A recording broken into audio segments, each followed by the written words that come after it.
Sa gitna ng tag-ulan, naging mainit na usapin ang isyu ng El Nino na nagbabadyang makakaapekto lalo na sa sektor ng agrikultura. Pero ang dati nang kinakaharap na problema ng mga magsasaka, posible pa raw palalain ng nagbabagong klima.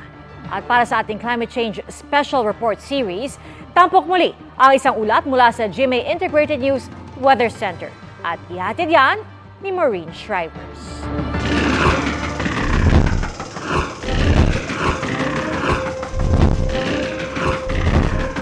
Mga palayang natuyot, nasunog, at nagkabitak-bitak dahil sa init. Namatay at wala ring napakinabangan sa mga pananim. Ilan lang yan sa mga epektong dulot ng El Nino sa iba't ibang bahagi ng bansa noong 2019. Sa loob lang ng 7 buwan, halos 8 billion pesos ang naging pinsala sa agrikultura pa lang. 51 local government units ang isinailalim noon sa state of calamity. Medyo matindi yung ating habagat noon. Meron tayong mga bagyo na matitindi kagaya ni Ompong at saka ni Osman. Pero teka, ano nga ba ulit ang El Nino? Ayon sa mga eksperto, ito ang abnormal na pag-init ng temperatura ng karagatan sa Central at Eastern Tropical Pacific Ocean. So ganito, isipin ninyo na parang nagkalagnat yung dagat Pasipiko. At yung pag-init na yon, nag-uuwi ng extreme weather patterns na nagdadala ng either tagtuyot or malalakas na pag-ulan. Ang El Nino ay posibleng mag-prolong yan at posibleng ito ay aabot hanggang first quarter ng 2024. Sa muling pag-iral ng El Nino sa bansa, Mindanao raw ang tinatayang pinakamaapektuhan ayon sa Pag-asa. Sa normal na panahon kasi, mas konti na ang ulan sa Mindanao kumpara sa buong bansa. Kukunti na nga ang natatanggap niya, mas posible pang mabawasan na pwede mauwi sa dry spell and drought. Kahit sa pinakamalakas na El Nino ng 20th century noong 1997 to 1998, kasama ang Mindanao sa pinakanapinsala. Kaya ganun na lang ang pangamba ng ilang naapektuhan ng El Nino noon, partikular sa Zamboanga Peninsula Region, kung saan mahigit 300 million pesos ang halaga ng pinsala. Mga kapuso, samahan niyo po akong puntahan ng isa sa mga probinsya na lubos na naapektuhan ng El Nino noong 2019 dito sa Zamboanga Peninsula, ang Zamboanga Sibugay.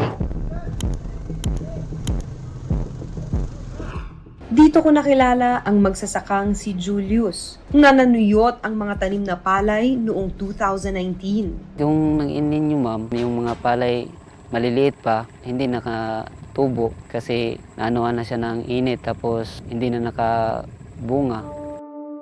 Hindi na niya nabawi ang hanggang 15,000 pesos na puhunan at napilitan na lang siyang magtanim ng munggo. Ngayon naman, dahil din sa maagang paramdam ng El Nino, imbis na Mayo ay Hulyo na sila nakapagsimulang magtanim. Kailangan namin mang ulan kasi kung walang ulan ma'am, hindi kami makapagtanim ng palay kasi hindi ito malalagyan ng tubig. Naurong din sa Setyembre ang pag-aani. Posible rin na di raw niya maabot ang target na 60 sako ng bigas dahil nagsisimula ng matuyot ang bahagi ng sakahan. Kailangan bulto yung tubig niya dito ma'am para hindi na siya madaling mamatay.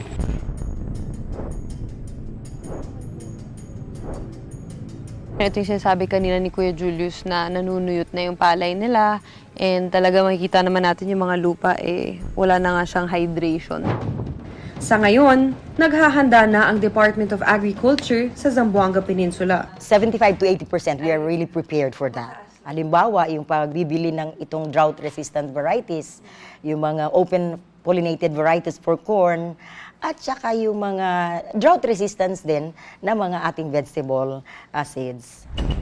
May regular na ring cloud seeding para matugunan ang kakulangan sa patubig. Habang ang Pangulo, nitong Mayo lang ay iniutos na ang pagbuo sa grupong kikilos para maibsan ang epekto ng El Nino sa bansa. Kabilang sa binigyang diin ang mga paraan ng mga ahensya para makatipid ng tubig. Pero higit na sa epekto lang ang binabantayan ngayon ng gobyerno. Dito sa Climate Change Commission, we already have the National Climate Change Action Plan kung paano mapaghandaan ng ating pamahalaan at ng ating mga komunidad ang iba't ibang hamon ng climate change. Ayon kasi sa ilang pag-aaral, pinalalala pa ang El Nino ng nagbabagong klima o climate change. Mas umiikli na lang yung return period ng mga strong El Nino events, which is more intense and more severe. Kada 2 hanggang 7 taon talaga ang dapat na pagitan ng El Niñong nakakaapekto sa Pilipinas ayon sa Pag-asa. At kada 10 hanggang 15 taon naman ang pag-iral ng malakas o strong El Nino. Pero may pagkakataon na 1 taon lang ang pagitan ng El Niñong naranasan sa bansa. At nasa 5 taon lang ang naging pagitan ng magkasunod na strong El Nino noong 2009 hanggang 2010 at 2015 hanggang 2016. At kung lalong patindi ng patindi ang El Nino dahil dyan, What happens next, nababawasan ang lugar na posibleng pagtataniman, nababawasan ang soil moisture. baka sa susunod hindi lang mga magsasaka ang hindi na makaagapay, kundi ang hapag at bulsa ng mga Pilipino. May domino effect siya across the economy and the nation. Para sa GMA Integrated News, ako si Maureen Shrivers, nakatutok 24 oras.